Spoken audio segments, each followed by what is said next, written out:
Well, the Finance Minister, Matthias Cormann, is with us now. And, Minister, we'll leave aside the citizenship process questions for now because there's a bit happening on the budget front. A core budget initiative in the pensions looks like going through the House of Representatives today.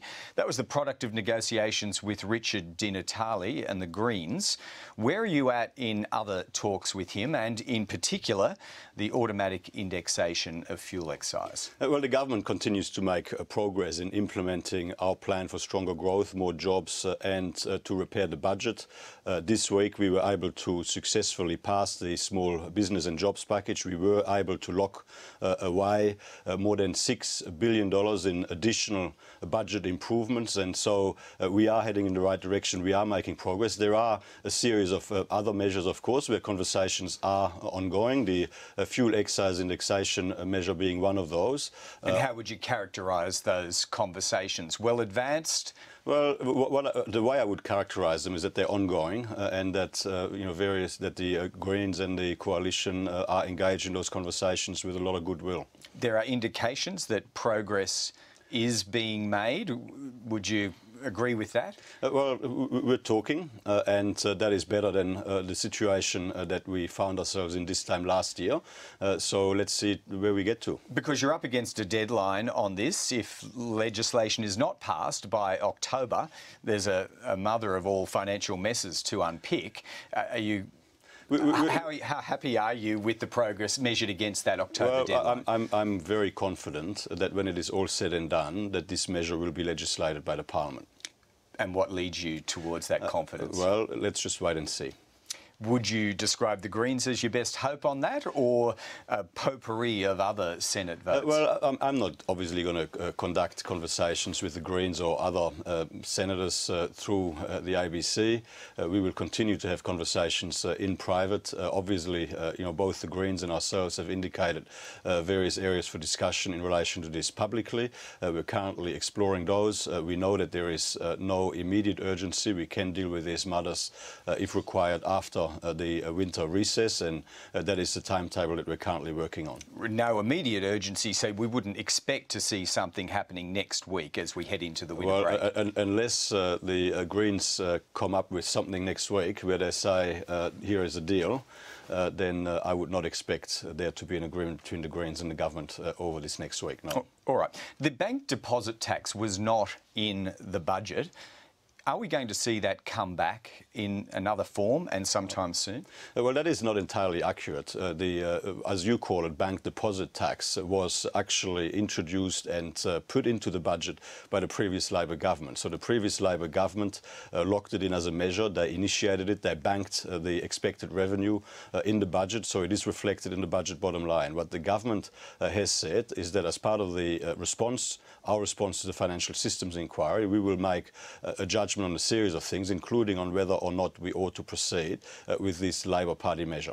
And how far off are you from making that decision? In the next few months, the government, through the Treasurer, will be releasing our response to the financial systems inquiry, and that will be part of that consideration. And are you disposed towards proceeding? Well, obviously we're currently considering all of these matters, and when we're in a position to make an announcement, we'll make it. All right.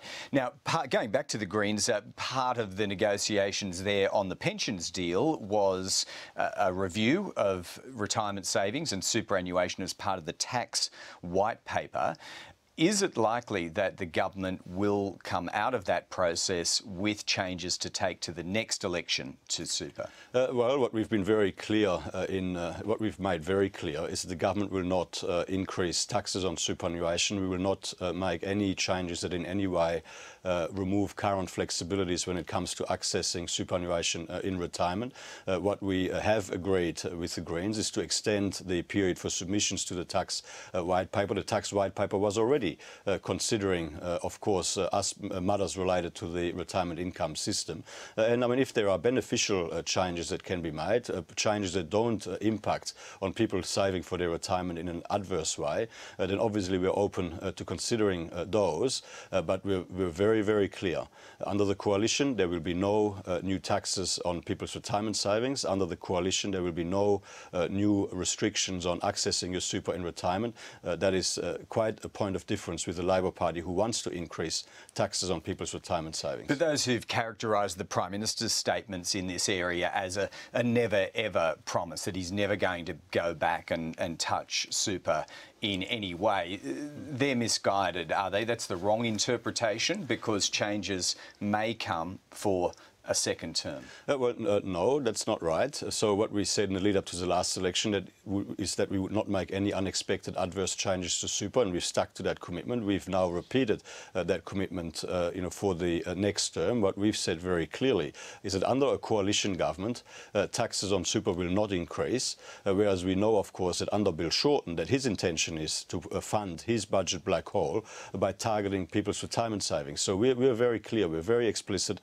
It is a commitment in black and white. All right. Now, your Senate colleague James McGrath made a speech in the chamber yesterday advocating a 15% GST and a broadening of the base. Do you think he's contributing helpfully to progress on that debate? Well, the government's position is very clear. The government has absolutely no intention and has no plans to increase either the rate or the base of the GST. So he's wasting his time? Well, I mean, obviously individual members of parliament are entitled to express their view, of course, but from the government's point of view, our position is very clear. We have no plans, no intention to increase the rate or the base of the GST. What we've said in relation to the GST is that for any changes in relation to the GST to be progressed at any one point in time, there would have to be a broad community consensus, there would have to be a broad political consensus in the federal parliament, and of course all state and territory governments, including Labor governments, would have to agree. There's no strategy to push backbenchers out to start a national conversation?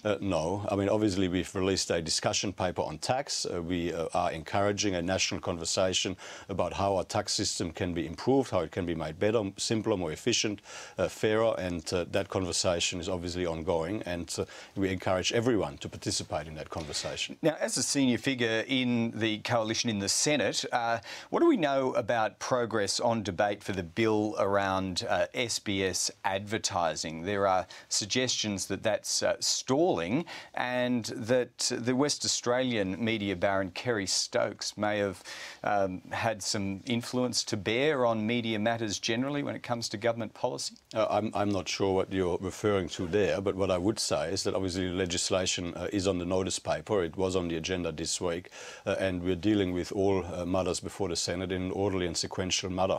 And right now we're dealing with the renewable energy target legislation. That is obviously important legislation to provide certainty and stability for that sector in the economy. We've had a very significant legislative agenda this week.